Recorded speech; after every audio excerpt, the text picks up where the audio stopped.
voy a iniciar la grabación. Así, podemos decir que hay un montón de meningitis, o lo más común, que las meningitis cursen con sepsis. Entonces, el tema de hemocultivos, catéteres y meningitis son tres temas que se cruzan, ¿sí? Ojo, en las meningitis no hay infección asociada a catéter, sino sepsis con meningitis y sepsis con infección asociada a catéter. Bueno, vamos a definir qué es una meningitis. La meningitis es una presentación clínica, es una forma clínica de enfermedad. Y la palabra meningitis define a la inflamación de la pía madre y del líquido cefalorraquídeo.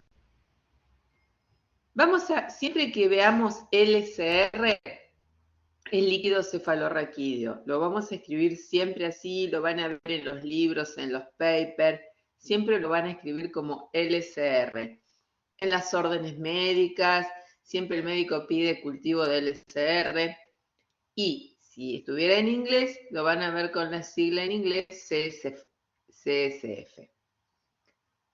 Y tener en cuenta que la meningitis es una verdadera urgencia infectológica porque es una forma clínica que causa una alta tasa de muerte, tiene una alta tasa de mortalidad o de secuelas sobre el sistema nervioso central. Todo esto nos hace ver que es una de las infecciones más graves que podemos enfrentar, ya sea porque la posibilidad de muerte es muy alta o las posibilidades de dejar secuelas sobre el sistema nervioso central.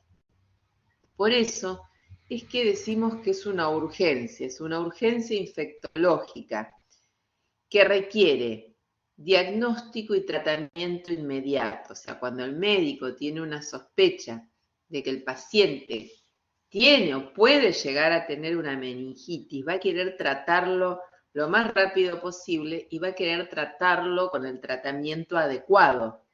Para eso necesita hacer diagnóstico y el diagnóstico depende del laboratorio.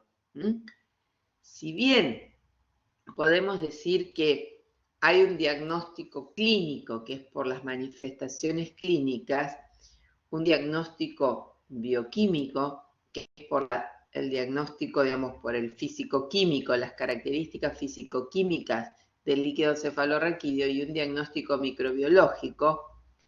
El diagnóstico clínico es de sospecha, el diagnóstico bioquímico ayuda bastante a definir si hay o no hay meningitis y qué tipo de meningitis es, clasificarla en bacteriana o viral. El diagnóstico microbiológico es el gold estándar, es el que le pone nombre al tipo de microorganismo y por lo tanto al tipo de meningitis que el paciente tiene. La muestra que vamos a procesar en todos los casos es líquido cefalorraquídeo. Y es una de las muestras, ahí dice más valiosa, yo diría es una de las muestras que más tenemos que cuidar en el laboratorio, ya tanto por la capacidad de diagnóstico que tiene, por lo que nos define esa muestra, como para la dificultad de la extracción de la muestra, lo difícil que es tomar una muestra de líquido cefalorraquídeo. Además, tengan en cuenta que los que tienen meningitis, el 70% de los pacientes con meningitis son pediátricos y sobre todo niños menores de 5 años. O sea que la mayoría de las veces que tratemos con una meningitis, vamos a estar tratando con una meningitis en un niñito menor de 5 años y todo lo que eso implica.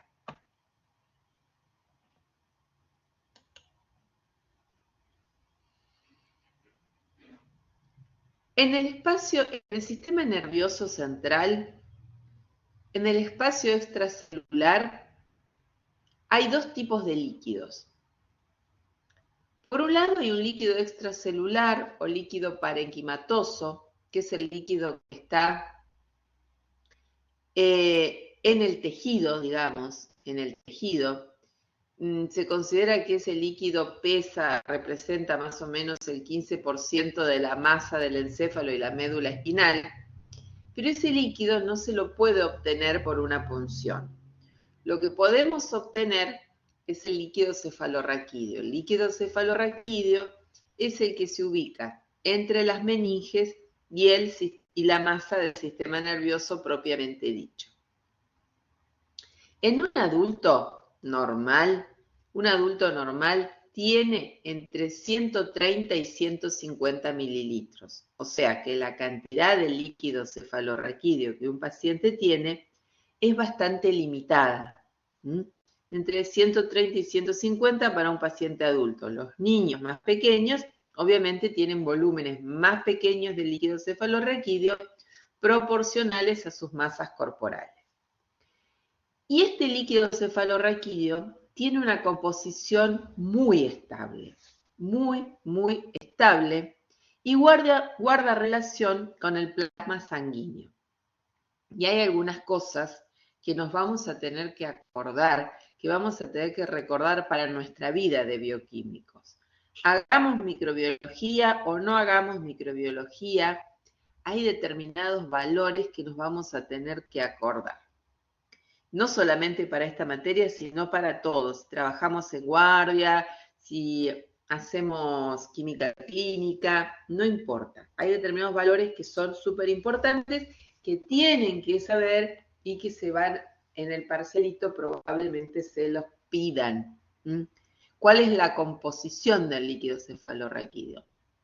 El líquido cefalorraquídeo está compuesto ante todo por agua. El principal componente del líquido cefalorraquídeo es agua. Y en esa agua hay disueltos electrolitos, sodio, potasio, cloruros, glucosa y proteínas, entre otras cosas. Pero esas son las cosas más importantes que tenemos.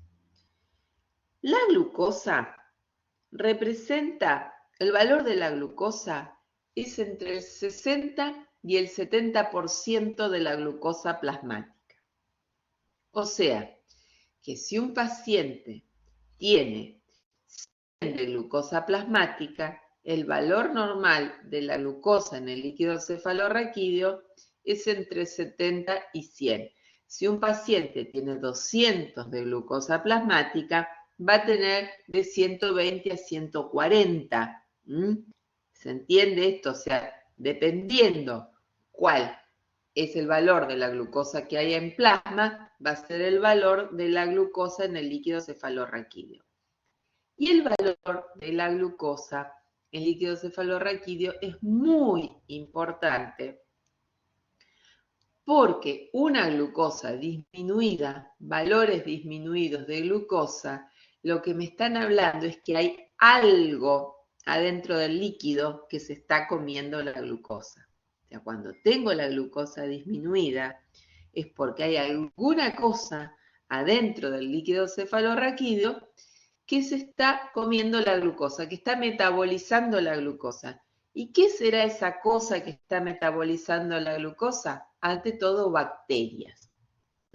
Bacterias. Entonces, un líquido cefalorraquídeo con glucosa disminuida respecto a la glucosa plasmática me está diciendo que hay una meningitis bacteriana. También los hongos metabolizan glucosa y también podría ser una meningitis por hongos. Pero las meningitis por hongos tienen otras características que vamos a describir ahora en un rato. Pero súper importante el tema de la glucosa en el líquido cefalorraquídeo, porque una glucosa, acuérdense que la glucosa disminuida me está hablando de que hay bacterias en el líquido que están metabolizando esa glucosa. Y la otra cosa que es importante son las proteínas. Para un adulto, lo normal es entre 20 y 40 miligramos por ciento. Para los niños el valor normal es más alto y para los neonatos mucho más alto el valor normal. Pero frente a la inflamación, frente a la respuesta inflamatoria, aumentan las proteínas, porque gran parte de los mediadores químicos de la inflamación son proteínas, son de carácter proteico. Entonces, un aumento de las proteínas me está hablando de inflamación. O sea, las proteínas aumentadas me van a definir que hay un proceso inflamatorio del sistema nervioso central de las meninges. Tener en cuenta que ese valor de 20 a 40 es para adultos, ¿sí? Para niños manejan valores más altos. El líquido cefalorraquídeo está en constante formación, o sea, en constante producción y en constante reabsorción. Se calcula que al cabo del día lo hemos cambiado 4 veces, ¿sí? Nuestro líquido cefalorraquídeo, más o menos cada 6 horas lo cambiamos. Se forma principalmente en los plexos coroides, se filtra a través del epéndimo y la pila y circula, tiene una circulación que está definida, que circula a través de los ventrículos, el acueducto, las cisternas basales y el espacio subaracnoideo. Ahora, en la diapo que sigue, nos va a mostrar el sentido de circulación del líquido cefalorraquídeo. O sea, ese líquido cefalorraquídeo no está quieto, no está estacionado, sino que hay un sentido de circulación y está en constante movimiento por todo el sistema nervioso central, siguiendo esa vía de circulación, y se absorbe en las vellosidades aracnoides. Bueno, acá me muestra cómo es la circulación de ese líquido cefalorraquídeo. Si hubiera una obstrucción dentro de los lugares por donde va a circular el líquido cefalorraquídeo, me va a provocar, obviamente, un proceso inflamatorio porque tengo una obstrucción de la circulación. Hay una serie de factores que llevan al aumento de la cantidad de líquido cefalorraquídeo. El aumento de la cantidad de líquido cefalorraquídeo va a dar como resultado un aumento de la presión endocraniana. Un aumento de la presión endocraniana. Esta acumulación excesiva del líquido cefalorraquídeo puede deberse ya sea al aumento de la producción, que por algún motivo aumenta la producción de líquido cefalorraquídeo y muchas veces es una causa genética o por algún problema de reabsorción. Puede deberse a una obstrucción de la circulación, donde el líquido se produce, está obstruida la circulación y no puede llegar a las vellosidades aracnoideas para ser absorbido. Puede también deberse a una disminución de la absorción. Esto va a llevar como resultado a la acumulación del líquido dentro del sistema nervioso central y a un aumento del tamaño de los ventrículos. Esto se trata, la manera de tratar este problema es con drenaje del líquido cefalorraquídeo. Este drenaje del líquido cefalorraquídeo se hace a través de las válvulas de derivación. Estas válvulas de derivación pueden drenar líquido hacia el exterior. Hay válvulas de derivación que drenan líquidos al exterior o al interior. Dentro de las que derivan al interior, lo más común es que deriven al peritoneo, que estén derivando el exceso de líquido cefalorraquídeo al peritoneo. Esto se usa en las meningoencefalitis crónicas o en personas que tienen problemas de hidrocefalia crónica, ya sea por aumento de la producción, por falla en la absorción. Ahora, todas estas válvulas que drenan al interior o al exterior van a ser autopistas para los gérmenes que pueden llegar al sistema nervioso central.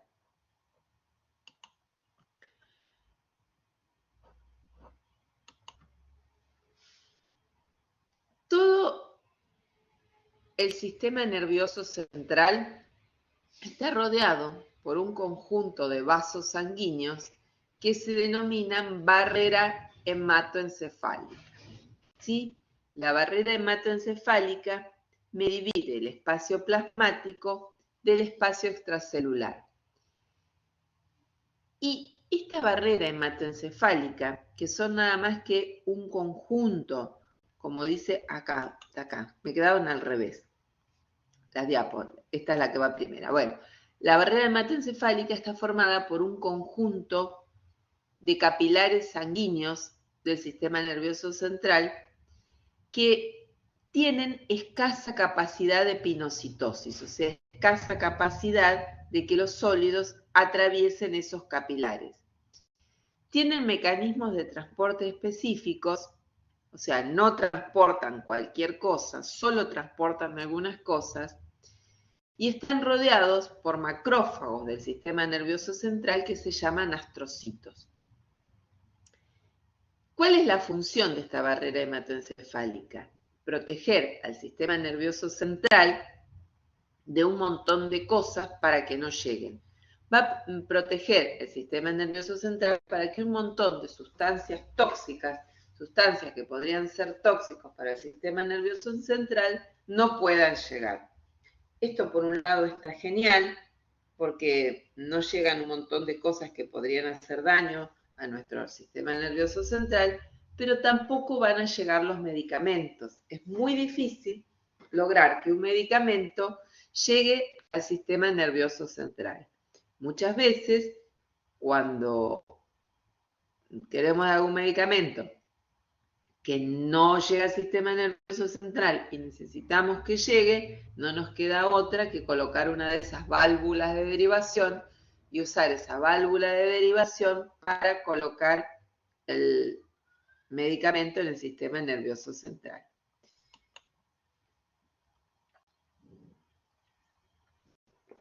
Esta barrera hematoencefálica va a aumentar su permeabilidad digamos, deja pasar solamente moléculas muy pequeñas y no cargadas. Entonces, todos los medicamentos que quieran llegar al sistema nervioso central van a tener que ser moléculas pequeñas, y esto se aplica a los antibióticos. Moléculas gigantes, como por ejemplo la vancomicina, todavía nosotros no vimos, pero ya las vamos a ver, es prácticamente imposible de que puedan llegar al sistema nervioso central. Es prácticamente impermeable a las proteínas, ¿sí? Las proteínas son moléculas gigantes, no pueden llegar. Y como dice ahí, son pocas las sustancias extrañas, antibióticos y otros medicamentos que pueden alcanzar el sistema nervioso central. Bajo algunas circunstancias puede aumentar la permeabilidad de esta barrera hematoencefálica. Los factores, digamos, las cuestiones que aumentan la permeabilidad, o sea, que bajan la barrera, que permiten el pasaje de moléculas, entre otras cosas, es la inflamación, el edema cerebral, la presencia de abscesos, la hiperosmolaridad plasmática, todas esas cosas aumentan la permeabilidad de esta barrera hematoencefálica.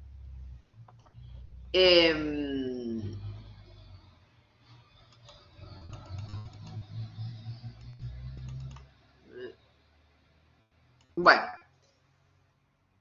ahora que hablamos un poco de las características del sistema nervioso central, desde lo que vamos a estudiar nosotros ahora, vamos a empezar a hablar específicamente de las meningitis. Entonces, como dijimos al principio de la clase, la meningitis es una inflamación de la pía madre y del líquido cefalorraquídeo. Esta inflamación puede ser de origen infeccioso, pero también hay meningitis que son no infecciosas, o sea que son por otras causas no infecciosas. Dentro de las causas que van a inflamar la meninge y van a producir meningitis, vamos a tener infecciones bacterianas, y dentro de las infecciones bacterianas vamos a tener agudas y crónicas. Después hay un cuadrito de las agudas y de las crónicas. Infecciones virales, y dentro de las infecciones virales también tenemos agudas y crónicas. Algunos parásitos que pueden causar meningitis, hongos, y también dentro de parásitos hay algunos más agudos que otros, los hongos, y después tenemos otras. Dentro de las otras, como les dije, las que no son de origen infeccioso, tenemos neoplasias, cánceres, toxinas, drogas de abuso o no, medicamentos. Dentro de los medicamentos que pueden causar meningitis, o sea, inflamación de las meninges, tenemos el ibuprofeno y el TMS, que dice ahí que es trimetroprima sulfametoxazol, o sea, Bactrim. ¿Sí? El Bactrim, el antibiótico Bactrim, puede dar, entre otros efectos adversos, puede provocar inflamación de las meninges. También el imipenem, que es otro antibiótico, también puede causar meningitis, etc. Hay un montón de medicamentos que pueden dar inflamación de las meninges, cuadros meningios, sin ser infecciosas.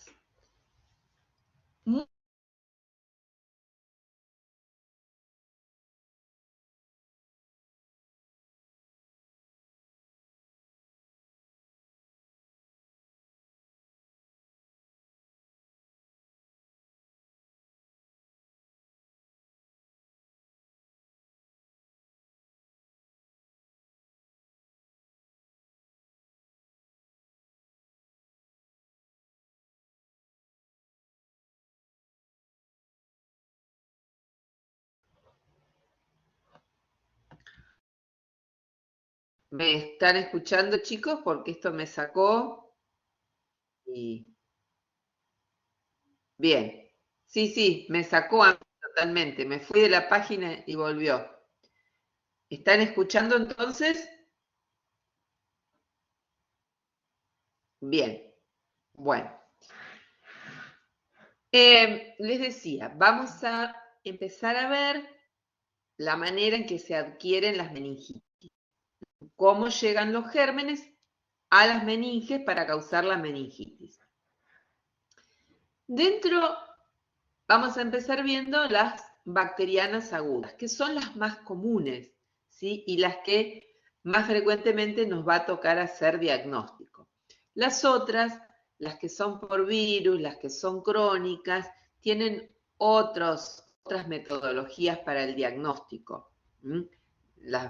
Nosotros acá vamos a hacer, si bien vamos a mencionar cuáles son las otras, vamos a hacer hincapié en las meningitis bacterianas agudas.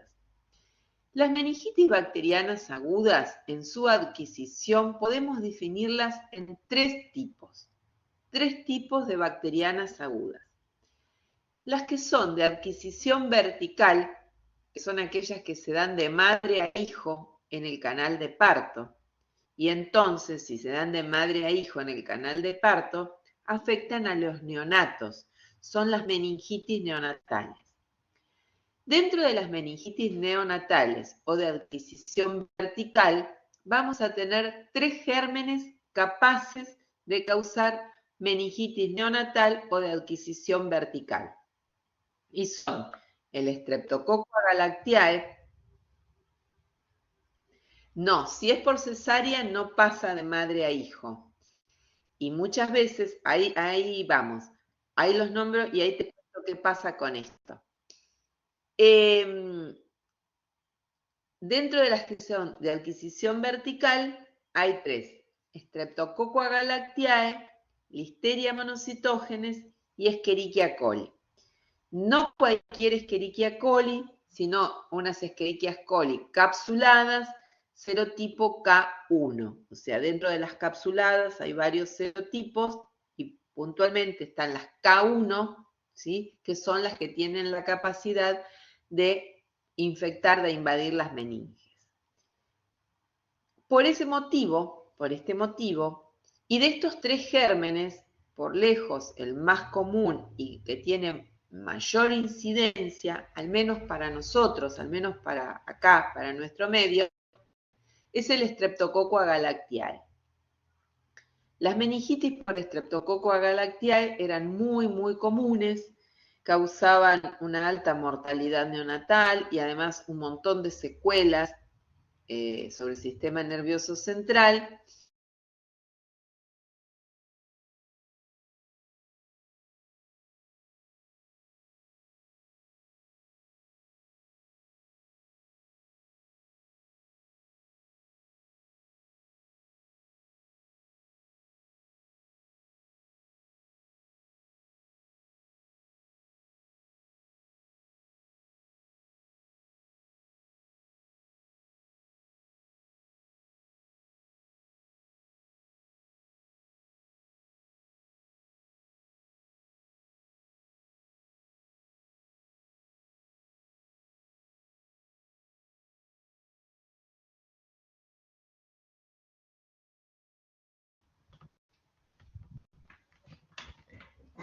Voy a cambiar de lugar, de ubicación.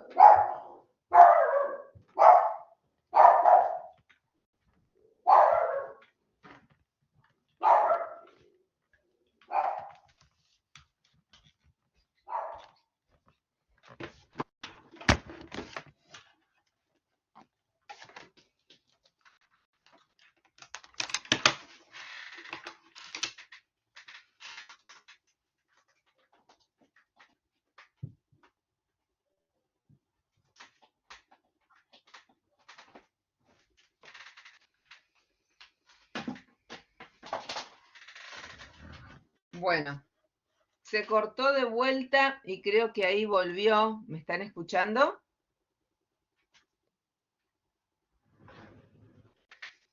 Bien, no sé si es mi internet o qué, pero bueno, me cambié de lugar y estoy arriba del módem. Estoy exactamente arriba del módem, o sea que el wifi no tendría que joderme ahora. Bueno, yo les contaba que el Streptococcus agalactiae para nosotros era la causa de meningitis más común y tenía una alta mortalidad y morbilidad dentro de los neonatos. Comparado a Listeria y comparado a Escherichia coli K1, en la Galactiae tenía una incidencia mucho más alta. Por eso es que, no recuerdo ahora bien el año, pero fue en la década del 90, a fines de la década del 90, se establece un consenso y una ley que determina que todas las mujeres embarazadas deben ser testeadas entre la semana 36 y la 40, buscando la aportación de Streptococcus agalactiae. Vamos a volver a hablar de esto cuando veamos genitales, infecciones genitales. El Streptococcus agalactiae a la mujer embarazada no le produce nada. El Streptococcus agalactiae se considera de transmisión por alimentos, pero no produce ningún síntoma en el adulto. Se porta en el intestino y por una cuestión de proximidad coloniza la vagina. Pero a la mujer embarazada no le produce ningún síntoma de nada. Lo que pasa es que si la mujer está colonizada, el niño al pasar por el canal de parto puede adquirir el Streptococcus agalactiae. Por eso es que se busca en la mujer embarazada y se busca entre la semana 36 y la 40 y no se lo busca antes, porque si lo busco antes en la semana 30 y me da negativo, no quiere decir que al momento del parto la mujer siga siendo negativa. Y no se la trata, o sea, se busca y no se la trata hasta el momento del parto. Lo que se hace en el momento del parto, se le da una dosis de ampicilina endovenosa antes de la fase de coronación. ¿Sí? La fase de coronación es cuando asoma la cabeza en el canal de parto, o sea, cuando aparece la cabeza en el canal de parto, cuando se dilata el cuello del útero y se puede palpar la cabeza del bebé a partir por el canal de parto. En ese momento se le pasa a la mujer una dosis de ampicilina endovenosa y esa dosis de ampicilina endovenosa vía la vena umbilical, el cordón, va a llegar al feto y eso va a prevenir la adquisición de infecciones neonatales por Streptococcus agalactiae. Si la mujer está destinada a ir a cesárea, no es necesaria, o si la mujer va a una cesárea, no se hace la profilaxis con ampicilina porque no es necesaria la profilaxis con ampicilina. Si solamente se hace en el parto natural en las mujeres que son portadoras de Streptococcus agalactiae. Algunos países del mundo, nosotros acá se hace la pesquisa y se trata las positivas. Algunos países del mundo directamente no pesquisan a nadie, no hacen pesquisa y lo que hacen es tratar a todas las mujeres a todas las mujeres antes del parto y considerarlas a todas potencialmente portadoras de Streptococcus agalactiae. Listeria vemos muy poco, muy poco, y Escherichia coli también vemos poco, pero de vez en cuando alguna nos cruzamos. Yo este año me crucé con una meningitis neonatal por Escherichia coli. Por suerte, el Streptococcus agalactiae, con todas estas cuestiones, es bastante raro que veamos alguno, tiene que ser una mujer sin control durante el embarazo, alguna de estas cosas. Bueno, después tenemos las que son de adquisición vertical, se llama de madre a hijo, ¿sí? Todo lo que se transmite de madre a hijo, intraútero o periparto, se denomina vertical. La transmisión es vertical. Sería de transmisión vertical también el HIV, las hepatitis que son sanguíneas, todas esas cosas que son de transmisión de madre a hijo, que se transmiten ya sea durante el embarazo o que se transmiten en el canal de parto, es adquisición vertical. Y todo aquello que se adquiere en la comunidad por contacto con otras personas se llama adquisición horizontal o comunitaria. ¿Está ahí? Milagros era la que preguntaba eso.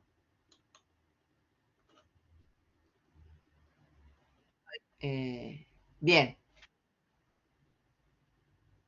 bien, bueno. Y entonces, vimos las que son de adquisición vertical, que tienen que acordarse los bichos. Pregunta de parcialito, ¿qué gérmenes son de adquisición vertical o qué gérmenes causan meningitis neonatales? Que sería lo mismo, ¿sí? Son estos tres, Streptococcus agalactiae, Listeria monocytogenes y Escherichia coli. Y acuérdense que para el único que hay medidas preventivas por una cuestión del impacto epidemiológico que tiene, es el Streptococcus agalactiae. Listeria y Escherichia coli son bastante poco frecuentes, al menos para nosotros acá, ¿sí?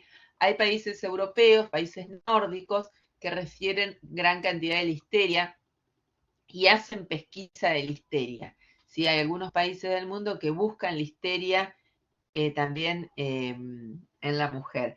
Nosotros acá no, porque la incidencia que tenemos es muy baja. Y aparte la ampicilina también sería efectiva contra la listeria, así que bueno, andaría bien. Las que son de adquisición horizontal, las que son en la comunidad, que son por el trato comunitario con otras personas, son tres gérmenes. Haemophilus influenzae, Neisseria meningitidis, también conocido como meningococo, el nombre meningococo, y Streptococcus pneumoniae. Y acá también va a variar un poco el grupo etario. Haemophilus influenzae va desde los 6 meses de edad hasta los 6 años. Antes de los 6 meses de edad, los anticuerpos maternos, ahí cuando dice Haemophilus influenzae, en realidad tenemos que pensar que esto es Haemophilus influenzae capsulado tipo B, Haemophilus B.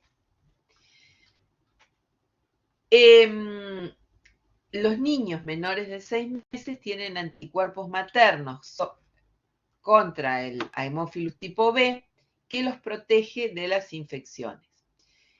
Y después de los 6 años de edad, se considera que nos vamos todos colonizando con Haemophilus no capsulados que protegen sobre las infecciones por los Haemophilus capsulados. Entonces, Haemophilus influenzae es como exclusivo de los niños más pequeñitos. Neisseria y Streptococo afectan a cualquier grupo etario. También hay que ver el tema del impacto de las vacunas.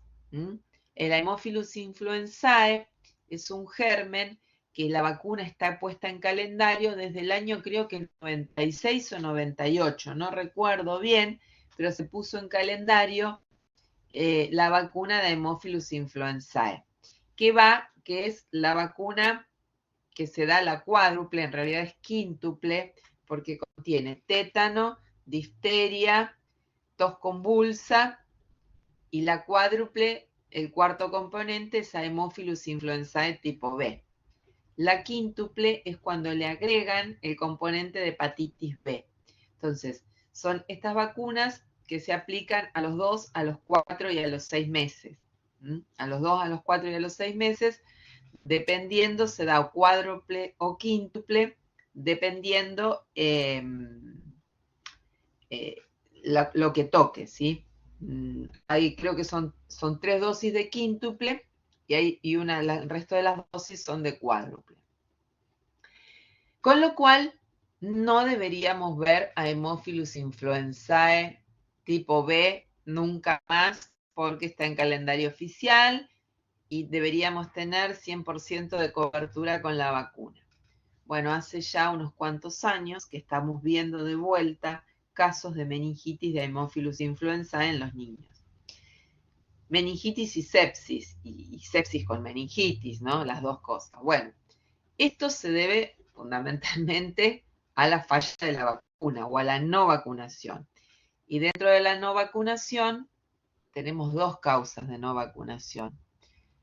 Tenemos, por un lado, los movimientos antivacunas que se niegan a vacunar a los niños, entonces tenemos muchos más niños que están susceptibles a la enfermedad. Y después, por otro lado, los que no acceden a la vacuna porque no acceden a nada, porque están totalmente fuera del sistema, porque no acceden a la consulta médica, porque no acceden a nada, ¿sí?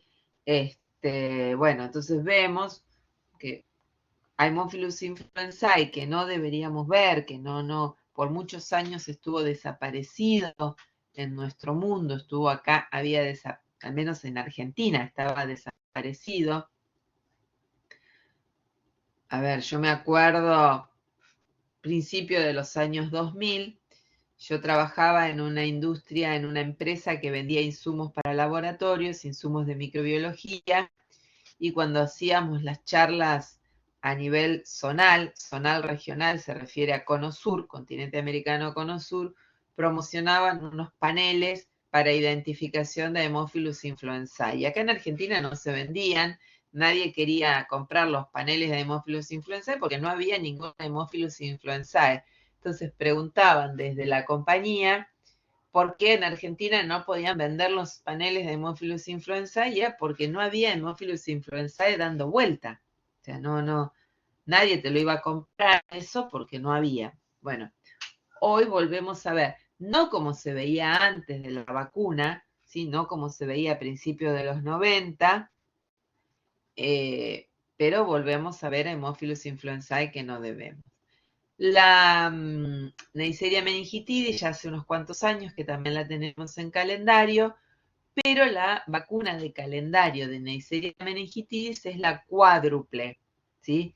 Dentro de Neisseria meningitidis hay varios serotipos de Neisseria meningitidis, ¿sí? Siendo los que producen meningitis los serotipos A, B, C, Y y el W135. O sea, A, B, C, Y, digamos, y W135 son los serotipos que se relacionan con meningitis.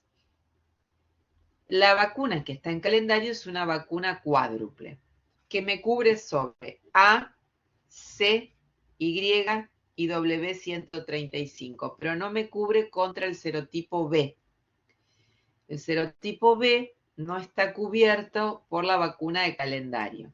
¿Hay vacuna contra el serotipo B? Sí, hay una vacuna contra el serotipo B. Es una vacuna exclusiva para el serotipo B y no está en calendario oficial. Obviamente, hay un montón de personas que además tienen vacuna contra serotipo B. Yo tengo vacuna contra serotipo B porque trabajo en salud y me dieron la tetravalente y me dieron la del serotipo B también. Tengo la vacuna del serotipo B.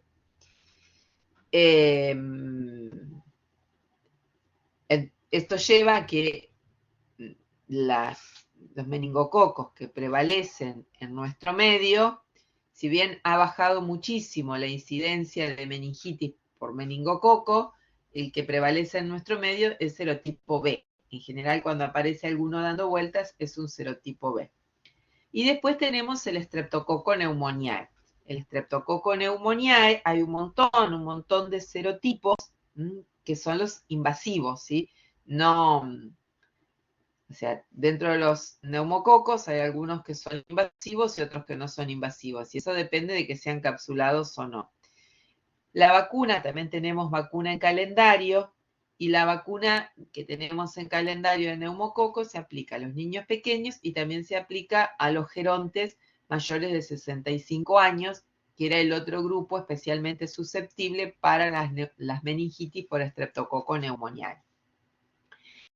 Esas vacunas que están puestas en calendario, que es lo que se aplican a los niños pequeños y se aplican también a los gerontes, que la gente la llama la vacuna de la neumonía, ¿sí? Algún abuelo de ustedes, algún tío les habrá contado, me fui a dar la de la gripe y me dieron la de la neumonía, o me aplicaron la vacuna de la neumonía, se refieren a la vacuna del Streptococcus pneumoniae. Es cierto que protege contra Streptococcus pneumoniae para las neumonías, pero también protege frente a otras formas invasivas como son las meningitis. Esa vacuna que se está aplicando acá, incluye 23 serotipos de Streptococcus pneumoniae, pero no son los únicos serotipos invasivos, sino que son los que se establecieron que acá en nuestra región son los prevalentes. O sea, y que no son los únicos que hay en el mundo. De hecho, yo les cuento, hace mucho tiempo atrás, cuando aparecieron las primeras vacunas contra neumococo, aparecieron en el hemisferio norte y no estaban puestas acá en calendario. Y había mucha gente acá que se ponía las vacunas esas que obviamente entraban al país e importaban. Pero esas vacunas que venían del hemisferio norte estaban diseñadas para los serotipos que circulan en el hemisferio norte, que no son los mismos serotipos que circulan acá en el hemisferio sur. Entonces, mucha gente se vacunaba. Está bien, sí, porque de esos, supónganse, de 23 serotipos, había 10 que también estaban acá, pero me quedaban 13 afuera, por decirles un número, yo no me acuerdo ahora el número. Entonces, fue muy importante obtener una vacuna que cubriera los serotipos que tenemos acá en el hemisferio sur. Vieron que con la gripe pasa lo mismo, está la vacuna para el hemisferio norte y la vacuna para el hemisferio sur. Es importante que si vamos a aplicar una vacuna contra el Streptococcus pneumoniae, comprenda los serotipos invasivos, o sea, los que producen infecciones graves en nuestra región. Y después tenemos un grupo de meningitis llamadas traumáticas o posquirúrgicas.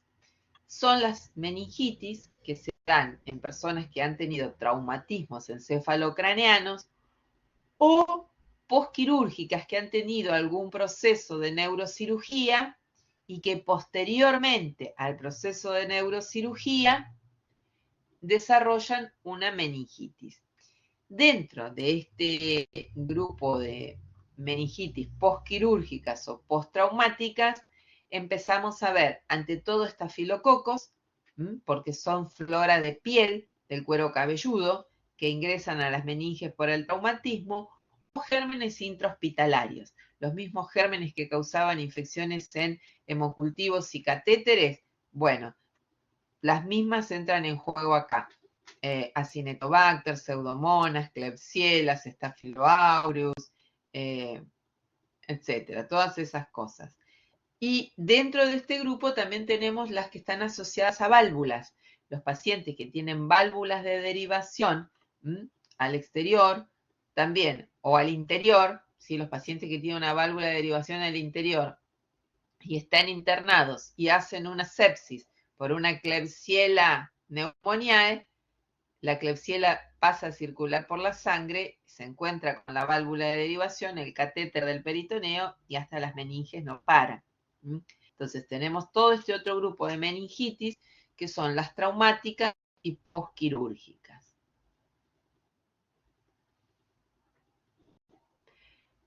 Las agudas verticales, los neonatos. ¿Sí? Aguda vertical el neonato. O sea, para adquirir una aguda vertical tengo que haber estado. Perdón.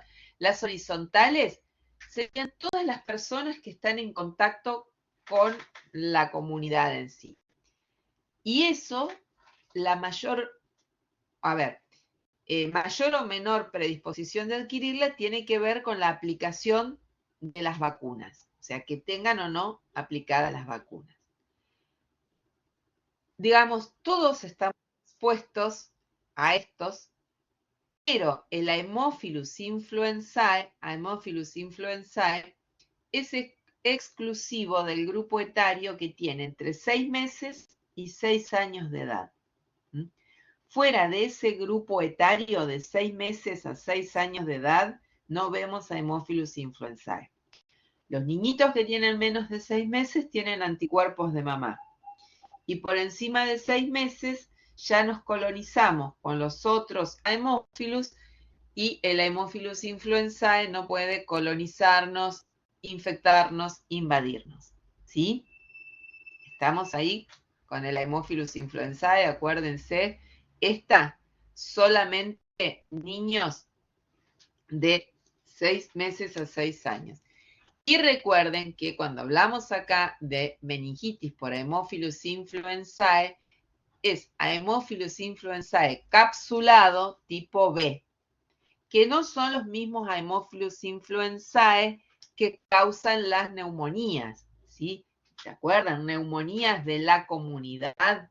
Neumonía de la comunidad, primer candidato de la neumonía de la comunidad de la Streptococcus pneumoniae y segundo candidato de la Haemophilus influenzae. ¿Se acuerdan de eso? Cri, cri, cri. Agentes productores de neumonía de la comunidad. Streptoneumonía en primer lugar, segundo lugar Haemophilus influenzae, ¿sí? Bueno, esos Haemophilus influenzae que causan neumonía de la comunidad, sobre todo en pacientes con EPOC, no son los mismos que los que causan meningitis, porque los que causan la neumonía son Haemophilus no capsulados. Los que causan meningitis son los Haemophilus no capsulados, no son los invasivos. Mientras que los que causan meningitis son los capsulados, y de los capsulados, que hay distintos serotipos, A, B, C, D, el que da el 99% de las meningitis es el tipo B, Haemophilus capsulado tipo B. ¿Quedamos con esto hasta ahí?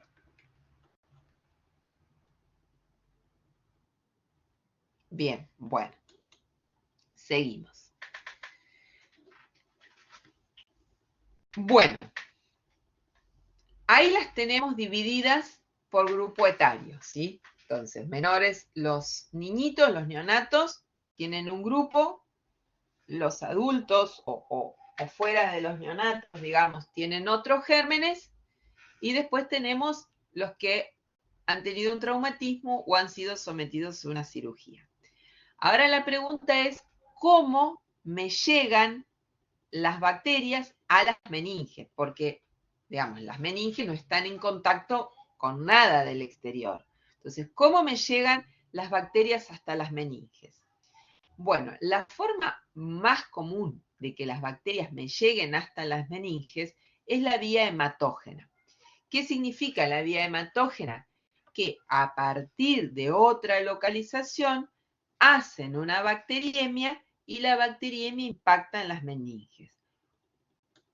Todos los gérmenes que pusimos en el listado de las meningitis de la comunidad, tanto el Streptococcus pneumoniae como el Haemophilus influenzae, como todos los gérmenes que teníamos, el Streptococcus pneumoniae, el Haemophilus influenzae y la Neisseria, todos ellos colonizan orofaringe, ¿sí? Todos ellos colonizan orofaringe. Y pueden causar neumonía o al menos una colonización del pulmón, una colonización respiratoria por aspiración de secreciones respiratorias, ¿sí? Ya vimos cómo ocurría en el caso de las neumonías de la comunidad para el Streptococcus pneumoniae, que coloniza la vía respiratoria alta, a partir de ahí es aspirado con las secreciones respiratorias, llega al pulmón, da la neumonía. Una vez que da la neumonía, fácilmente puede pasar a sangre porque la sangre constantemente se está filtrando en el pulmón y es muy fácil que las bacterias del pulmón pasen a la sangre. Entonces, a partir de la colonización orofaringea, pueden dar la bacteriemia y a partir de ahí impactar en las meninges. Los meningococos también colonizan la mucosa orofaringea. Colonizan la mucosa orofaringea, llegan al pulmón a partir de las secreciones respiratorias y de ahí pasan a sangre. Lo mismo ocurre con los haemófilos. También pueden llegar a partir de un foco contiguo, como es el caso de las otitis, o sea, que el paciente haga una otitis por una cuestión de contiguidad, o sea, los haemophilus o los neumococos o las neiserias que habitan en las mucosas respiratorias lleguen al oído a través de la trompa de Eustaquio y a partir de ahí a las meninges, o sea, cuando se inflama el oído medio, tengo toda la inflamación del oído medio, los gérmenes pueden pasar a las meninges. Y la otra forma es la forma traumática o quirúrgica. Además de los focos contiguos, le pusimos la otitis, pero también hay otros focos contiguos, pueden ser las infecciones oculares, las celulitis periorbitarias. ¿Se acuerdan de la primera clase cuando hablamos de todas las complicaciones de la sinusitis, las sinusitis periorbitarias, las infecciones de los senos cavernosos, las meningitis, suelen ser secundarias a sinusitis, a otitis, cuando hablamos de foco contiguo. Bueno, una vez que las bacterias llegan a las meninges, voy a tener un aumento de la permeabilidad de la barrera hematoencefálica y ese aumento de la permeabilidad de la barrera hematoencefálica va a llevar a un edema cerebral, ¿sí? Porque hay una extravasación de fluidos y esto me va a llevar a un edema cerebral. Esto se va a manifestar clínicamente con un aumento de la presión intracraneana. Si me aumenta la cantidad de líquido y me aumenta la presión intracraneana. Piensen ustedes que el sistema nervioso central está dentro de una caja cerrada. La caja cerrada es el cráneo y es la columna vertebral. Es una caja que no puede expandirse para ningún lugar. Y entonces, ¿qué signos tiene? ¿Qué le veo yo al paciente? Bueno, una de las cosas que se ve es el edema de la papila, y si son niños pequeñitos, fontanela tensa. La fontanela, ustedes habrán tocado a algún bebé y habrán visto, habrán tocado, y la cabecita está abierta, ¿sí? Tiene lo que la gente grande le dice la mollera, ¿sí? Que es que el hueso no está totalmente sellado y formado. Bueno, en los niños pequeños, dentro de todo, como no tienen soldado los huesos craneales, hay una manera de expandir esa caja cerrada y entonces se ve la fontanela tensa. Vemos que acá arriba, cuando tocamos la cabeza, está duro e incluso a veces hacia afuera sale, si pasamos la mano y vemos que sobresale. Si estuviera hundido, si la fontanela está hundida, indica deshidratación, pero si está convexa, es porque hay inflamación de las meninges, hay aumento de la presión intracraneana. Bueno, ¿qué se hace en esos casos? Se toma muestra de líquido cefalorraquídeo. A ver, permítanme un minutito que no sé.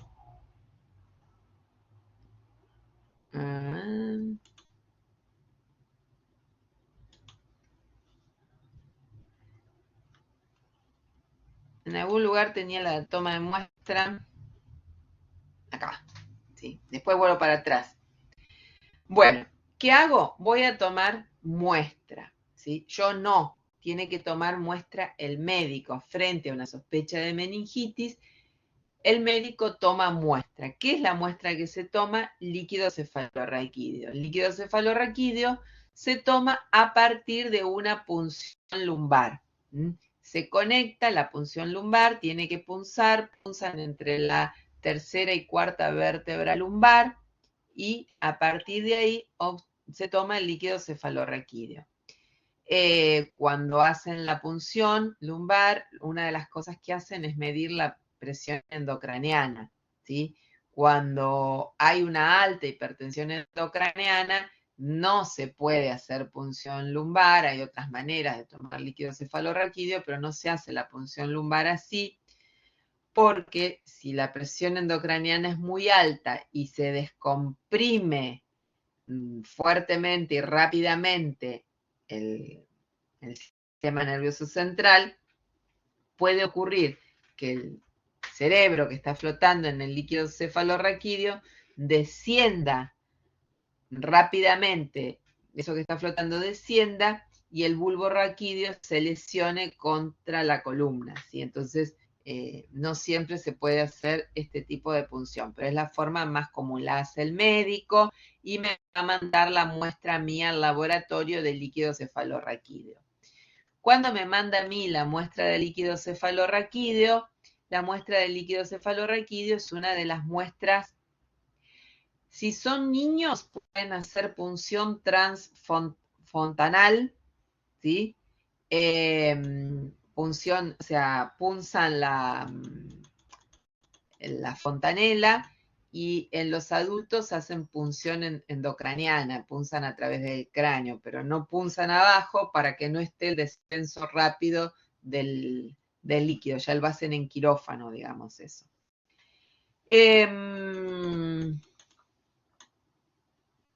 Les decía, acá están, a continuación están.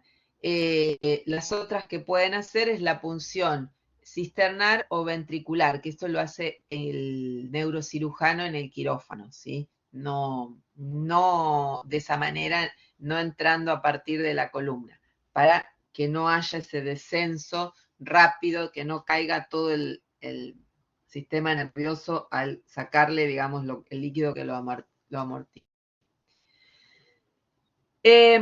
Las muestras de líquido cefalorraquídeo son de las muestras que más tenemos que cuidar en el laboratorio. Las muestras de líquido cefalorraquídeo, el médico cuando toma la muestra siempre toma 3 tubos, por lo menos 3 tubos de líquido cefalorraquídeo.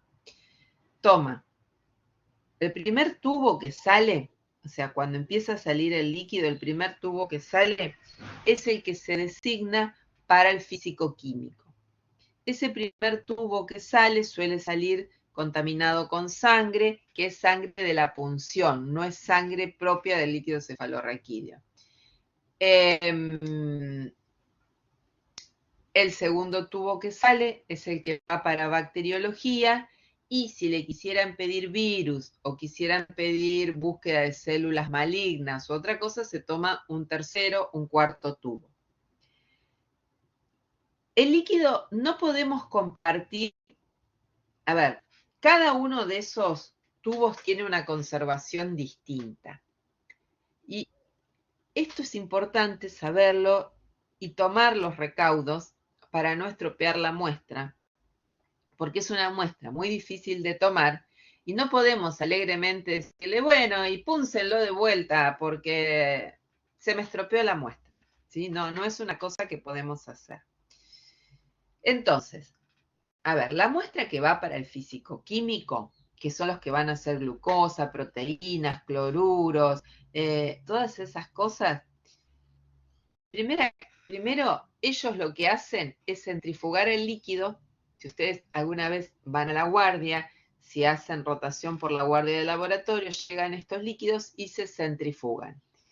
Y todas las determinaciones químicas se hacen sobre el sobrenadante del líquido. ¿Sí? Se hacen sobre el sobrenadante del líquido. Y además, una vez que llegan, empiezan a meter tips, jeringas, lo meten adentro de aparatos. Antes del centrifugado va el recuento de glóbulos blancos y predominio, que eso en general la hacen con el contador hematológico. O sea, lo primero que llega el líquido a la guardia, se homogeneiza, lo pasan por el contador hematológico, que estéril no tiene nada, porque ese coso entra y sale en todos los tubos habidos y por haber. Luego va al aparato de química, que la mayoría de las veces tiene también una aguja que va y viene por todos los tubos habidos y por haber, o sea que no es una muestra que queda estéril. Nosotros, en el laboratorio de bacteriología, vamos a querer que la muestra permanezca estéril. Y además, como es una muestra diluida, porque de hecho es un líquido, nosotros, para trabajar con la muestra, lo que vamos a hacer cuando nos llega es centrifugar la muestra y vamos a trabajar con el fondito de la muestra. ¿Por qué? Porque es donde, si hay gérmenes, los gérmenes están más concentrados y yo tengo más posibilidades de poder detectar los gérmenes. Entonces, si primero pasó para el laboratorio de bacterias, lo centrifugué, descarté parte del sobrenadante, porque a mí el sobrenadante no me sirve, yo me quiero quedar con el fondito, eso fondito que a mí me queda yo no se lo puedo pasar a química porque la muestra está concentrada. ¿Se entiende esto? Y a su vez no puedo usar la muestra que usó química porque está contaminada. La muestra que viene para bacterio, para el laboratorio de bacteriología, si no se la siembra en el momento, tiene que conservarse a temperatura ambiente. Esta muestra, la muestra de líquido cefalorraquídeo, de todas las muestras que nos llegan al laboratorio, es la más, digamos, lábil, la muestra más lábil, porque los gérmenes que causan las meningitis son los llamados gérmenes fastidiosos. ¿Qué significan gérmenes fastidiosos? Gérmenes que se mueren fácilmente, que son lábiles y que no sobreviven ni al frío ni al calor y que rápidamente se mueren. Por lo tanto, los líquidos cefalorraquídeos que van para cultivo no se conservan en heladera, se tienen que procesar en el momento o pueden quedar a temperatura ambiente hasta el momento de procesarlos, siempre y cuando este tiempo no sea mayor a 2 horas. Si los líquidos tuvieran más de 2 horas, supónganse que no hay guardia de bacteriología y van a tomar un líquido cefalorraquídeo y no hay guardia de bacteriología, lo que se recomienda es meter el líquido en un frasco de hemocultivo. El médico lo que hace, si sabe que está en un lugar donde no hay guardia, donde nadie va a procesar la muestra, donde van a pasar 24, 48 horas sin que nadie procese la muestra, se coloca en un frasco de hemocultivo y arranca el proceso de crecimiento y después nosotros desde bacteriología recuperamos el germen a partir de ese caldo.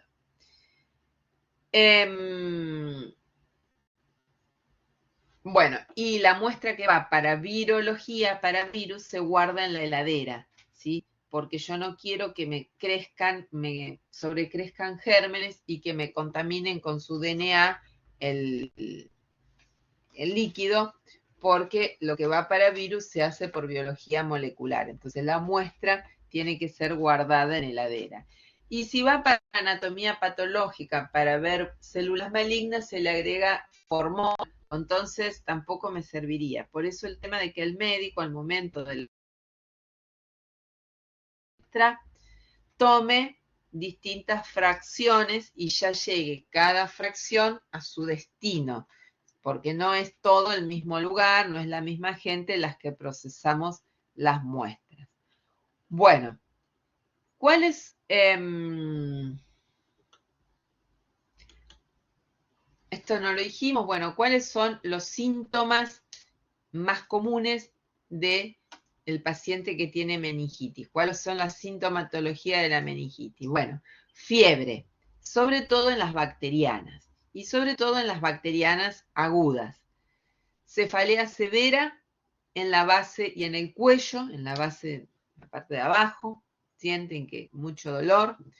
Náuseas y vómitos, esto es como determinante, pero son náuseas y vómitos a chorros, y eso es porque la inflamación estimula el centro nervioso del vómito y provoca vómitos que no se incontenibles, pero no son por una cuestión gástrica, sino por un reflejo nervioso. El paciente vomita y vomita y vomita y es un reflejo nervioso. Otro de los síntomas que tiene es rigidez de nuca, al paciente le cuesta doblar la cabeza hacia atrás, le cuesta bajar la pera hacia el pecho, no puede bajar la cabeza, no puede doblar la cabeza para atrás, siente que la nuca la tiene dura. No resiste la luz del sol, eso se llama fotofobia. Cambios en la actitud, sobre todo en los niños pequeños, vamos a ver irritabilidad, llanto, alteración en la marcha, alteraciones en el habla, dependiendo la edad del paciente, ¿sí? Porque si no habla, si no camina, lo único que vamos a ver es un niño que llora, que está irritable, que nada le viene bien. Los meningococos, sobre todo, es común que hagan sepsis. En realidad, todos los gérmenes es común que hagan sepsis, pero muchos de ellos ocurre que hacen la bacteriemia y luego de la bacteriemia impactan en meninges, pero no hacen sepsis. El meningococo da una patología que es la meningococcemia. Ojo, porque puede haber meningitis por meningococo sin meningococcemia. Puede haber meningitis con meningococcemia y puede haber meningococcemia sola. O sea, que el meningococo haga la bacteriemia, impacte en las meninges y ahí se quede, que haga la meningitis y además la sepsis, o que haga la meningitis y solamente haga la sepsis. La sepsis por meningococo se llama meningococcemia. El meningococo, además de las meninges, tiene como como su órgano blanco, las glándulas suprarrenales. Y afecta mucho a las glándulas suprarrenales, y al afectar las glándulas suprarrenales, imagínense ustedes el lío fisiológico que arma. De todas las formas sépticas, esta se caracteriza por dar petequias. En realidad todas las sepsis pueden dar petequias, pero esta da más petequias que otras, es como muy característico. Cuando tengo un paciente que tiene mucha cantidad de petequias, ¿qué son las petequias? Son estos pequeños derrames de capilares, a nivel de capilares que tiene el paciente. Cuando tiene muchas petequias, sospecho que es un meningococo. Los otros también pueden dar petequias, pero menos cantidad de petequias. Cuando veo así, el médico ve muchas petequias, sospecha que es meningococo. Bueno, había otra diapo que estaba más adelante, que es la de remisión de la muestra, que es lo que estuvimos hablando, ¿sí? Para bacteriología, siempre, siempre en tubo estéril, no refrigerar y sembrar tan pronto como se pueda, ¿sí? Eso recuérdenlo. No va a la heladera y sembrar tan pronto como se pueda. Si no se puede sembrar pronto, se coloca en un frasco de hemocultivo. Y así los gérmenes van a sobrevivir. El tubo para el físico-químico, citoquímico, esa parte no lo compartimos. Y si el médico quisiera pedir virología, anatomía patológica, etcétera, va por otro lado y con otra conservación y otras cosas. Bueno, vamos al estudio del líquido cefalorraquídeo. El físico-químico, que no es nuestro tema acá en esta materia, pero que para nosotros es determinante el resultado del citoquímico. Antes de procesar, antes de sembrar un líquido cefalorraquídeo, lo primero que hacemos es fijarnos cómo dio el citoquímico. Vamos y nos fijamos cómo dio el citoquímico. Y eso nos da una idea de qué va a pasar con nuestro líquido. Los líquidos cefalorraquídeos normalmente son incoloros, ¿sí? Color agua, son transparentes, no tienen color a nada y son límpidos, incoloros y límpidos. Es lo que se llama cristal de roca. Dicen que el líquido cefalorraquídeo es cristal de roca. Eso significa límpido e incoloro. No presenta coágulo, el valor normal es negativo. A veces puede aparecer turbidez y eso tiene que ver con que haya hematías de la punción, por eso se centrifuga y se ve la diferencia entre el líquido antes de la centrifugación y después de la centrifugación. A veces lo vemos turbio, centrifugamos y vamos a ver que se forma un botón de globulitos, un botón coloradito en el fondo del tubo, porque esos eran glóbulos rojos que tenían que ver con la punción. En cambio, si al centrifugar veo que el líquido me quedó rosado, anaranjado, eso será porque el líquido está hemolizado, hay hematíes, hay hemólisis, ya eso quiere decir otra cosa. Y luego voy a hacer el estudio químico del sobrenadante. Acuérdense, la glucosa siempre 60-70% de la plasmática, o sea, la glucorraquia es 60% de la glucemia, ¿sí? Glucorraquia, glucemia, me tengo que acordar de esas palabras, hoy aprendí una palabra nueva, glucorraquia, que es el valor de la glucosa en el líquido cefalorraquídeo, la proteinorraquia, o sea, las proteínas en el líquido cefalorraquídeo para un adulto entre 20 y 40 miligramos por ciento y los neonatos hasta 70 miligramos por ciento. Y los niños, dependiendo de la edad, se parecen más a los neonatos o más a los adultos, ¿sí? Si tengo un niño de 12 años, se parece más a un adulto. Si tengo un niño de 6 meses, se parece más a un neonato. Y los cloruros tienen un valor fijo de 120 miliequivalentes por litro. Un líquido cefalorraquídeo normal, los cloruros valen 120 miliequivalentes por litro. ¿Qué hacemos nosotros? ¿Qué se hace? Se hace un examen en fresco. El examen en fresco es para ver leucocitos, hematíes, piocitos, que serían acúmulos de leucocitos, y podemos ver algunas otras cosas también. Por ejemplo, parásitos y hongos, ¿sí? Dentro de los parásitos que podemos ver, tenemos las amebas de vida libre, que causan un tipo de meningitis que vamos a ver cuando veamos parásitos. Las amebas de vida libre, podemos ver trofozoitos móviles de las amebas de vida libre, que las vamos a ver en el líquido cefalorraquídeo. Trypanosoma cruzi, el parásito del Chagas, también puede dar meningoencefalitis en el Chagas agudo, o en las reactivaciones de los Chagas crónicos, cuando el paciente se inmunodeprime, puede dar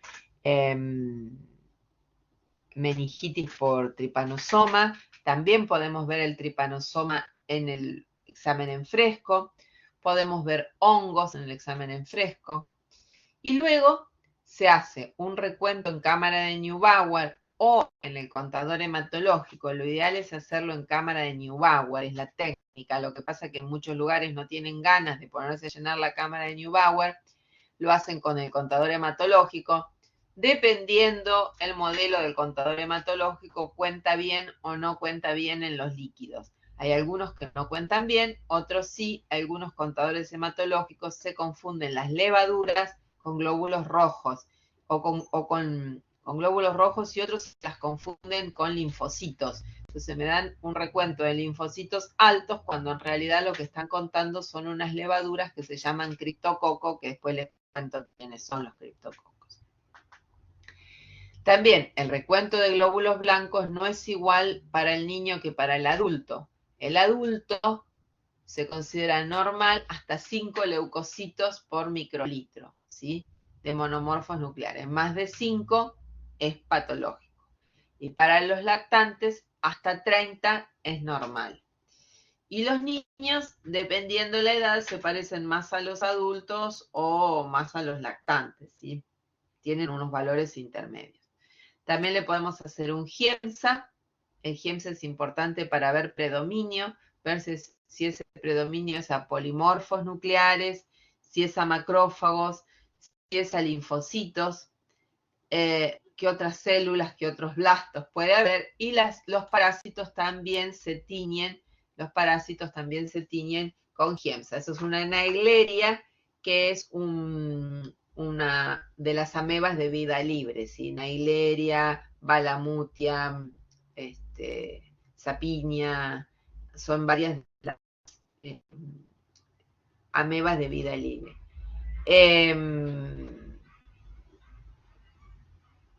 Acantamueva es la otra, la más común. Las Naeglerias y las acantamuevas son las más comunes. Esas las podemos ver con un GIEMSA, si es que no las vimos en el fresco. Después, esto qué oscuro que está. Bueno, ahí tengo un cuadrito del fisicoquímico de los líquidos cefalorraquídeos para distintas patologías. Este cuadrito me va a orientar mucho, vamos a tratar de verlo, para imaginarnos qué es lo que le puede estar pasando al paciente. En las meningitis bacterianas agudas, el aspecto del líquido es turbio, puede haber presencia de coágulo o una especie de coágulo en el líquido. La glucosa está muy, muy, muy disminuida porque las bacterias se comen la glucosa, y las proteínas muy aumentadas porque dan una gran respuesta inflamatoria. Los recuentos de leucocitos están muy aumentados, por arriba de 100, por arriba de 1000, ¿sí? Altísimo recuento de leucocitos, a predominio de polimorfos nucleares, de neutrófilos. Los cloruros están normales, y si están disminuidos los cloruros es por los vómitos. A veces, como el paciente vomita, y cuando vomita saca hacia afuera el ácido clorhídrico del estómago, están disminuidos los cloruros porque todo el paciente tiene los cloruros disminuidos. Entonces, disminución de los cloruros no me dice mucho. Una leve disminución de los cloruros. ¿Sí? Hacer el GRAM del líquido cefalorraquídeo tiene una sensibilidad de entre el 50 y el 80%, o sea que si veo algo en el GRAM, divino, pero si no veo, no puedo descartar. Y hay unos test rápidos que se hacen en líquido cefalorraquídeo, que son como los de aglutinación de estreptococo, los que usamos para los serotipos de estreptococo cuando hicimos fauces. Bueno, es igual, se colocan gotas del líquido cefalorraquídeo y viene el látex de los gérmenes que causan meningitis, de neumococo, de meningococo, de Haemophilus. Hay también para las neonatales, en fin, se colocan, y hay para criptococo. Y si aglutina, puedo decir, sí, me dio positivo para meningococo. Bueno, tienen buena especificidad, pero no tan buena sensibilidad. Así que si me dan negativos, si me dan positivos divinos, pero si me dan negativos no descarta. La meningitis tuberculosa. Meningitis tuberculosa. Bueno, la meningitis tuberculosa es un líquido límpido, decimos cristal de roca, o puede ser hemorrágico. La otra es que presente alguna forma hemorrágica. Suele haber un coágulo que se forma en la superficie, que se llama red de Mía. El coágulo se forma en la superficie. La glucosa está normal o levemente disminuida, porque Mycobacterium tuberculosis no metaboliza la glucosa. Las proteínas están normales o levemente aumentadas, porque esta es una meningitis crónica. Recuento de leucocitos aumentado, pero no tanto como en las bacterianas. Al principio, cuando es reciente, con aumento de polimorfos, y cuando es muy crónica, con aumento de monomorfos nucleares. Y el Ziel-Nielsen tiene una sensibilidad del 1%. Y si vamos a hacer Ziel-Nielsen y está esa red de Mía, tomamos esa red de Mía y hacemos el Ziel-Nielsen de esa red de Mía para aumentar la posibilidad de detectar algo. Las meningitis virales, las que son virales, totalmente límpido, cristal de roca, no hay coágulo, la glucosa está normal o muy levemente disminuida, las proteínas están normales o levemente aumentadas, el recuento de leucocitos levemente aumentado a predominio de monomorfos nucleares, y aquí vamos a hacer la búsqueda de antígenos y anticuerpos virales y la búsqueda sobre todo por biología molecular. En los hongos hay una meningitis, hay varios hongos que pueden causar meningitis, pero hay uno que vamos a ver, después lo vamos a nombrar, pero segundo cuatrimestre vamos a hablar de ese hongo, que es el Cryptococcus neoformans. Los hongos también dan meningitis, líquidos limpios, sin coágulo, glucosa levemente disminuida, pero acá disminuye un poco, porque el hongo metaboliza la glucosa, las proteínas normales o levemente aumentadas, recuento de leucocitos levemente aumentados a monomorfos nucleares, y la coloración que se hace es tinta china, que tiene una sensibilidad del 50%, Giemsa, y también podemos hacer la búsqueda de antígeno por test rápidos en líquido cefalorraquídeo. Bueno, no vemos nada acá en la parte de parásitos, pero yo le cuento que en parásitos el aspecto es límpido, sin coágulo, la glucosa está normal, las proteínas normales o levemente aumentadas, el recuento de leucocitos en general está levemente aumentados a monomorfos nucleares, y la forma de verlos es por el fresco o podría ser una coloración de Giemsa. Pero de todo esto, las que más voy a ver y que más me van a diferenciar es la bacteriana aguda y la viral aguda. Estos dos líquidos, el de la bacteriana, exactamente, es por la observación y búsquedas específicas. Para hongos vamos a hacer la tinta china y después ir a buscar el antígeno del criptococo, que es, hay técnicas específicas para buscar el antígeno del criptococo. Para parásitos, que Dios ayude a nuestro ojo para encontrar el parásito, porque no hay muchas cosas que se puedan hacer. Hay algunas biologías moleculares y esas cosas, pero que no son, digamos, no están disponibles para la comunidad.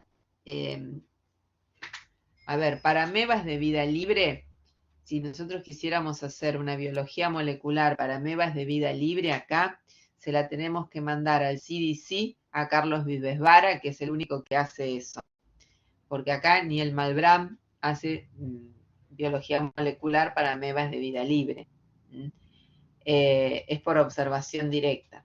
Existen, sí, existen. Vives-Vara en el CDC las tiene montadas y siempre que habla de eso, pero no son cosas que están disponibles para los mortales de acá, al menos. Bueno, pero a lo que volvíamos, de este cuadro, fíjense lo que me tiene que dar este cuadro es la diferencia que hay entre un líquido bacteriano y un líquido de un virus. Probablemente cuando hagamos esta práctica, que es dentro de 2 prácticas, y que Ezequiel tome un parcialito, va a preguntar esto, va a preguntar la diferencia entre el líquido bacteriano y el líquido viral, me va a preguntar por la glucosa, me va a preguntar por la proteína, me va a preguntar por el aspecto.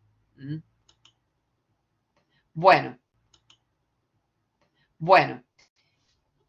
¿qué coloraciones le hacemos en el laboratorio al líquido cefalorraquídeo? Bueno, las coloraciones que hagamos en el laboratorio siempre las vamos a hacer del sedimento, porque es donde más probabilidades tengo de ver algo. Es más, centrifugo y descarto el sobrenadante. El sobrenadante no lo quiero porque ahí no voy a encontrar nada. Bueno, ¿qué coloraciones hacemos? Hacemos la coloración de Gram, que tiene una sensibilidad entre el 50 y el 80%, pero si vemos algo divino, porque le damos rápidamente al médico la información, si vemos alguna bacteria, le vamos a dar rápidamente la información. Imagínense, vemos, no sé, diplococo gram positivo, bueno, le decimos al médico, diplococo gram positivo en un paciente de la comunidad, tenemos que pensar en neumococo, y ya el médico lo orienta mucho con el diagnóstico. Si el Nielsen, cuando se sospecha de meningitis tuberculosa, pero tiene una sensibilidad muy, muy baja, pero si lo vemos, ya está. Y tinta china, que se hace en los pacientes o que son HIV positivos, ¿no? O algún otro tipo de inmunosupresión, pero sobre todo pacientes HIV positivos. Los pacientes HIV positivos que pueden tener criptococo tienen un 50% de probabilidad. Y en la tinta china los voy a ver así. El criptococo es una levadura capsulada. Entonces voy a ver la levadura con su brote y la cápsula, una cápsula gigante. Y el fondo todo negro de la tinta china. O sea que si tengo la suerte de poder ver una tinta china positiva, con todo esto negro, le puedo decir al médico, es una tinta china positiva, es un criptococo. Cultivo. ¿En qué medios de cultivo lo voy a sembrar? ¿Dónde voy a sembrar esto? Bueno, por todo lo que venimos diciendo, tengo que sembrar los líquidos en medios para que me crezca cualquier tipo de cosas. De base, vamos a sembrar un agar chocolate y un agar sangre. Después vamos a ver qué nos crece en cada uno.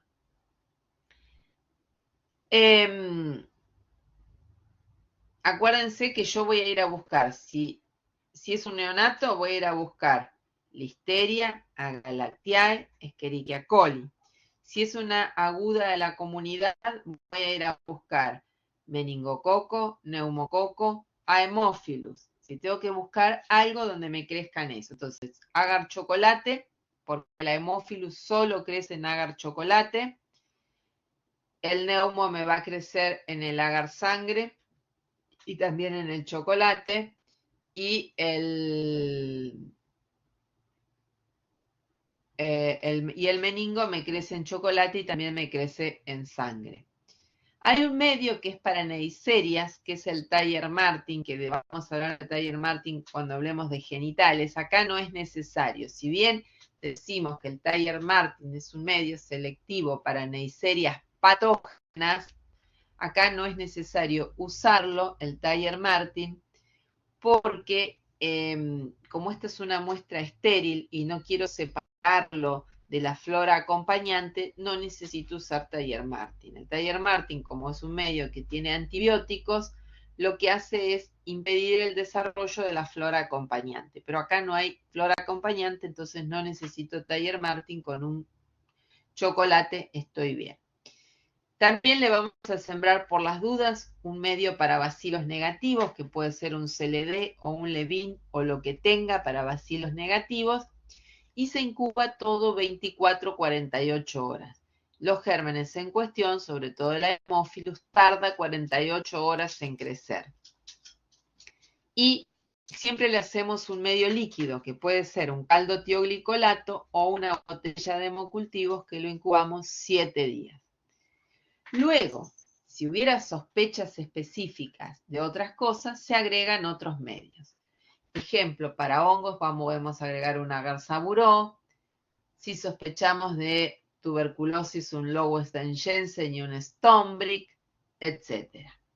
Hay otros medios que son específicos para otras cosas, pero esto va a depender de lo que se sospeche. Pero de base le vamos a sembrar un chocolate, un sangre y un medio de bacilos negativos. Levin, CLD o lo que haya por ahí. Vamos a ver los gérmenes más comunes que me van a crecer, cómo me van a crecer. Bueno, el neumococo. El neumococo, acuérdense, es un estreptococo. Lo voy a ver como un diplococo, gram positivos, en diplos lanceolados. Es alfa hemolítico, por lo tanto voy a ver la alfa hemólisis en agar sangre. Como es un estreptococo, es catalasa negativo, optoquina sensible, solubilidad en bilis positiva. Y hay que hacerle pruebas de sensibilidad antibiótica, obviamente, porque acá todos le vamos a hacer pruebas de sensibilidad antibiótica. El neumococo me va a crecer en el agar sangre y también me puede crecer en el chocolate. El Haemophilus influenzae es un coco bacilo gram negativo o bacilo negativo, dependiendo, a veces lo vemos más cocoide, a veces más bacilar, que solo crece en agar chocolate, y en agar sangre crece dando satelitismo con el Staphylo aureus. ¿Vieron qué era el satelitismo con el Staphylo aureus? ¿Lo vieron en micro general? ¿Les explicaron esto de la Haemophilus?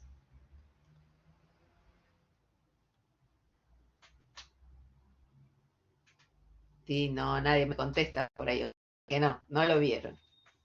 Bueno, voy a tratar de, yo hoy preparé una placa que espero que crezca, vamos a tratar de hacerlo y de verlo, de llevarlo para que lo vean. El Haemophilus influenzae para su crecimiento requiere factor 5 y factor 10, ¿sí?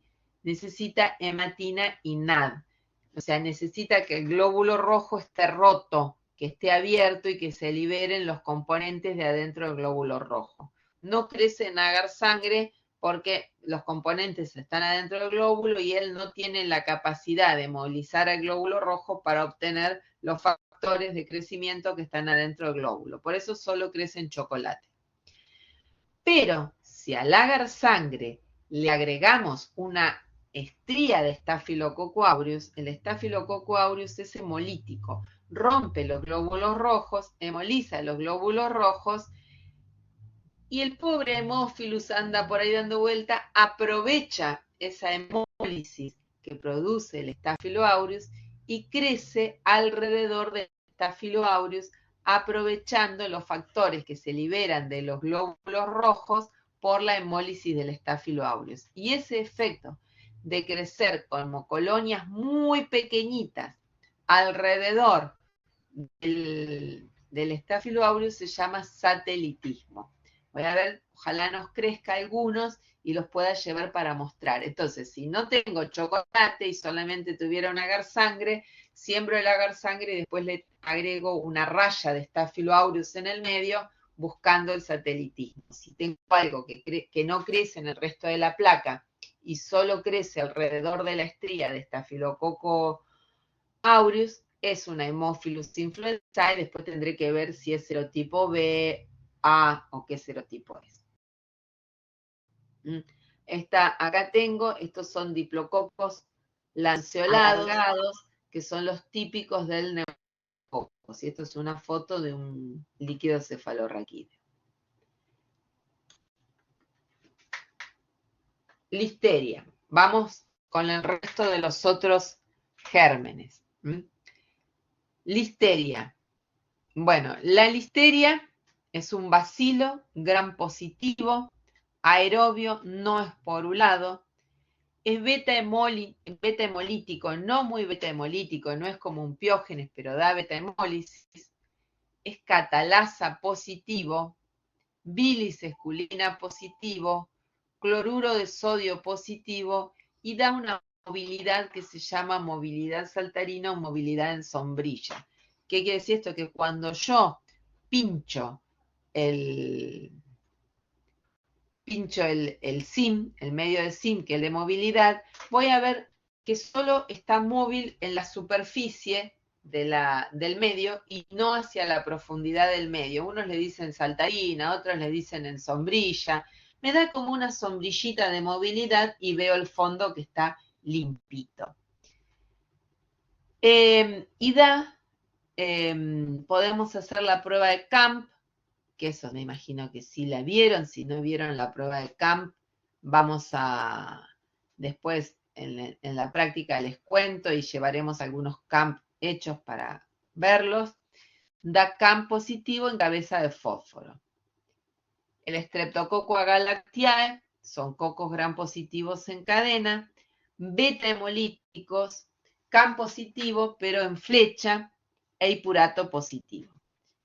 Y la Escherichia coli es un bacilo negativo, oxidasa negativo, ácido en el TCI, citrato negativo, sulfuro negativo, indol positivo, movilidad positiva. O sea que si tengo un líquido de un neonato, los 3 gérmenes en cuestión son fácilmente diferenciables, ¿sí? La listeria,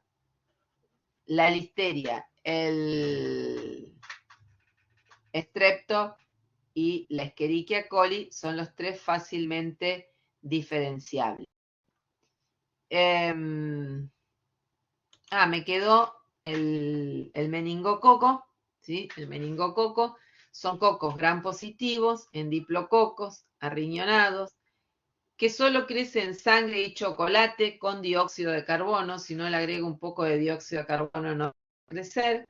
Son oxidasa positivos, catalasa positivos, no crecen en el medio de DNasa, no desarrollan DNasa, y los hidratos de carbono son glucosa y maltosa positivos, ¿sí? Oxida glucosa y maltosa, y no oxidan ni lactosa, ni sacarosa, ni fructosa. De esta manera, acá tengo fácilmente cómo voy a diferenciar los distintos gérmenes. O sea que si yo tengo un líquido cefalorraquídeo de un niño, de un adulto, tendré que ver si son cocos gram negativos, cocos positivos o bacilos negativos. De acuerdo a que sea un coco positivo, un coco negativo, un bacilo negativo, sospecharé que es una Haemophilus, un neumococo o una Neisseria y tengo que ver en qué medio me creció y cómo me dieron las pruebas. Y si el líquido es de un neonato, lo mismo. Los 3 sospechosos, uno es un bacilo positivo, el otro es un coco positivo y el otro es un bacilo negativo. O sea, no me los puedo confundir. Son fácil de diferenciar. Acuérdense, por la edad, importante, por la edad, en los neonatos, Streptogalactiae, Listeria y Escherichia coli. En los niños pequeños, neumococo, meningococo y Haemophilus influenzae serotipo B. En los adultos desaparece la Haemophilus influenzae y solo tengo neumococo o meningococo. Y en los ancianos se le agregan a estos dos, al neumo y al meningo, se le agregan otros 2. Los extremos de la vida se parecen. En los ancianos vuelven a aparecer la listeria y la Escherichia coli K1. Estos 2 vuelven a aparecer en los ancianos muy ancianos. Con respecto a los test rápidos que hay en el mercado test rápidos, hay en el mercado los test rápidos más comunes que hay para neumococo, meningococo, Haemophilus influenzae, Streptogalactiae, Listeria, Escherichia coli K1 y criptococo. Y en el caso del criptococo también se lo puede buscar en suero y en orina. Estos test rápidos tienen buena sensibilidad, digamos, buena especificidad, pero mala sensibilidad. O sea, si me dan positivo, puedo confiar en ellos, pero si me dan negativo, no los descarto. Con respecto a la atención rápida del paciente, el tratamiento siempre va a ser con antibióticos endovenosos de larga duración, de 14 días para arriba de tratamiento endovenoso. A la hora de dar un antibiótico, tener en cuenta la barrera hematoencefálica, porque el germen no solamente tiene que ser sensible a ese germen, sino que el antibiótico puede atravesar la barrera hematoencefálica. Podrá ser todo lo sensible que yo quiera vancomicina, pero la vancomicina nunca va a atravesar la barrera hematoencefálica. Por eso hay solamente algunos antibióticos que pueden atravesar barrera hematoencefálica y son los que se usan para tratar las meningitis. Y también se usan antiinflamatorios, antidiuréticos para reducir la inflamación y el edema según los cuadros de los pacientes. Nos quedaron de hablar de las meningitis crónicas. Las meningitis crónicas solamente las vamos a mencionar porque muchas de ellas las vamos a ir viendo después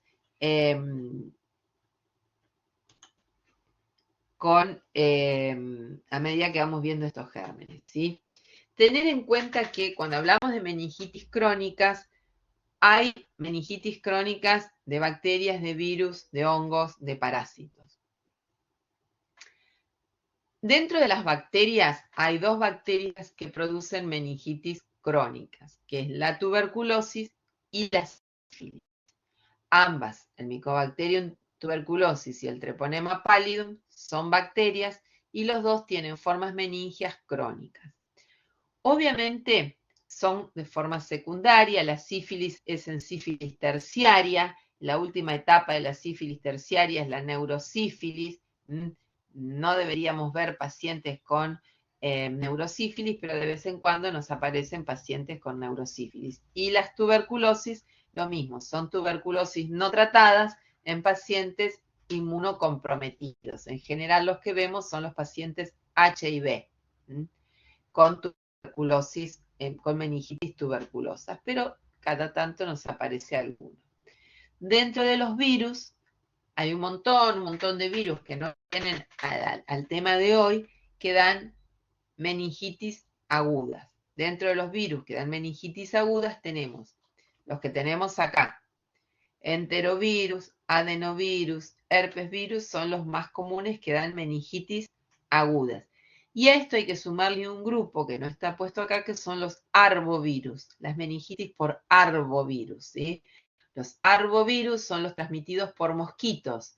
Dentro de los virus transmitidos por mosquitos que dan meningitis, tenemos el West Nile, la encefalitis de San Luis, encefalitis equina del este, del oeste, venezolana, todos esos virus. El virus del Zika da una meningoencefalitis al menos congénita o neonatal, de adquisición vertical, ¿sí? Es la del Zika, también podríamos meterlo ahí. Y también hay virus que dan meningoencefalitis o meningitis crónicas. Ejemplo, el virus del HIV. El virus del HIV da también una forma crónica de meningitis. Eso cuando vean HIV se nos van a explicar que el virus cuando infecta al organismo, cuando entra, uno de los primeros lugares a donde va es a las meninges, ¿sí? Va al sistema nervioso central, ¿sí? De entrada, cuando llega va al sistema nervioso central. Si nosotros en fase aguda a un paciente que tiene un HIV en fase aguda, le hacemos una PCR para HIV en líquido cefalorraquídeo, nos va a dar positiva, de entrada, porque es uno de los primeros lugares a donde va. Y se queda latente ahí. Y durante mucho tiempo no da nada, pero con el tiempo y la sobrevida de los pacientes da una forma clínica que se llama demencia por SIDA. La demencia por SIDA es nada más que una meningoencefalitis que es propia del virus del HIV. Podemos decir que el virus del HIV, lo único que produce, o sea, cuando el virus mata al paciente, porque los pacientes de HIV se mueren por otras cosas. A esta altura ya saben que el paciente HIV, el HIV le produce una inmunodeficiencia y esa inmunodeficiencia hace que un montón de agentes etiológicos que normalmente no lo atacarían al paciente o darían otro tipo de patologías, lo atacan y lo matan. Pero el virus del HIV, una de las pocas cosas que produce y que puede matar al paciente él solito es por una meningoencefalitis, ¿sí? Y esa meningoencefalitis se da en pacientes que tienen HIV crónicos de larga data y se llama demencia porcina, que tiene unas imágenes en la tomografía del cerebro que son muy características, con un aumento de los ventrículos, ¿sí? Alguien que se dedica a eso los puede reconocer, pero son meningitis crónicas. Dentro de los parásitos también tenemos algunas que dan formas agudas, las amebas de vida libre, y dentro de las amebas de vida libre tenemos la Nailheria y la cantamueva, que da formas más agudas, y la Nailheria y la Balamutia, que tienden a dar formas un poco más crónicas. Cualquiera de las amebas de vida libre, tasa de sobrevivencia 0, ¿sí? Tasa de supervivencia a una ameba de vida libre 0. Son raras, no son frecuentes, pero son mortales. 100% de mortalidad para una ameba de vida libre, ya sea en formas agudas o en formas crónicas. El toxoplasma puede comportarse dando formas agudas o crónicas en meningitis, pero siempre en pacientes inmunodeprimidos con déficit de linfocitos CD4. Y el Trypanosoma cruzi da formas también o agudas o crónicas. El Trypanosoma cruzi suele dar formas agudas en niños, ¿sí? Meningitis por chagásicas en niños, y que son agudas, y las meningitis chagásicas del adulto inmunodeprimido, del paciente HIV, que son formas más bien crónicas. Y los hongos, dentro de los hongos, los criptococos que dan meningitis crónicas, estos son bien crónicos, en pacientes HIV, criptococo neoformans, variedad neoformans, y pacientes no HIV en los neoformans, variedad Gatti. Y las cándidas, que entran dentro del grupo de las traumáticas o posquirúrgicas, dan formas agudas, meningitis agudas. Recuerden, y con esto terminamos, que al día de hoy tenemos vacunas en calendario para Haemophilus, para meningococo y para Streptococo pneumoniae, lo que ya dijimos con respecto a la cobertura de esas vacunas. Con respecto a tuberculosis, la vacuna BCG, que es la vacuna contra la tuberculosis, no me cubre, no me protege de la tuberculosis, sino me protege de la tuberculosis meningea. ¿Sí? Los pacientes que tienen aplicada la BCG no deberían desarrollar tuberculosis meningeas. Los países que aplican BCG tienen bajas tasas de tuberculosis meningeas, sobre todo en los niños. Tuberculosis meningea se veía mucho en pediatría, en los niños. Bueno, creo que con esto terminamos. Ahora les voy a pasar la clase y les voy a pasar un cuadrito para estudiar esto, que lo tengan para estudiar.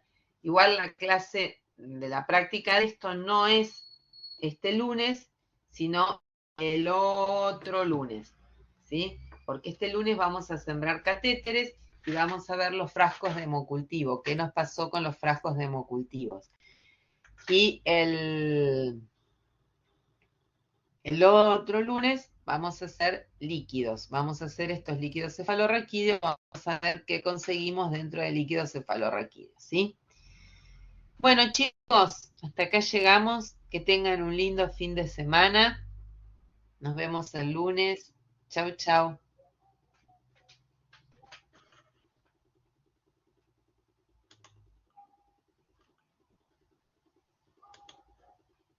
Nos vemos.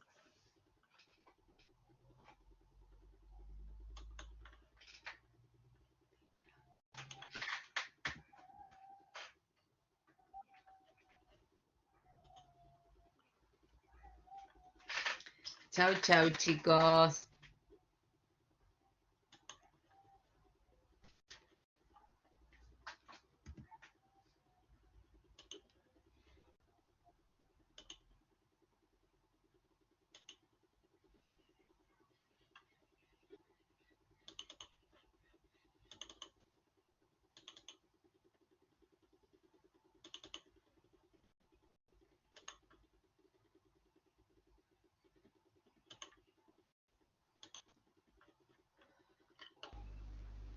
Profe, ¿Sí?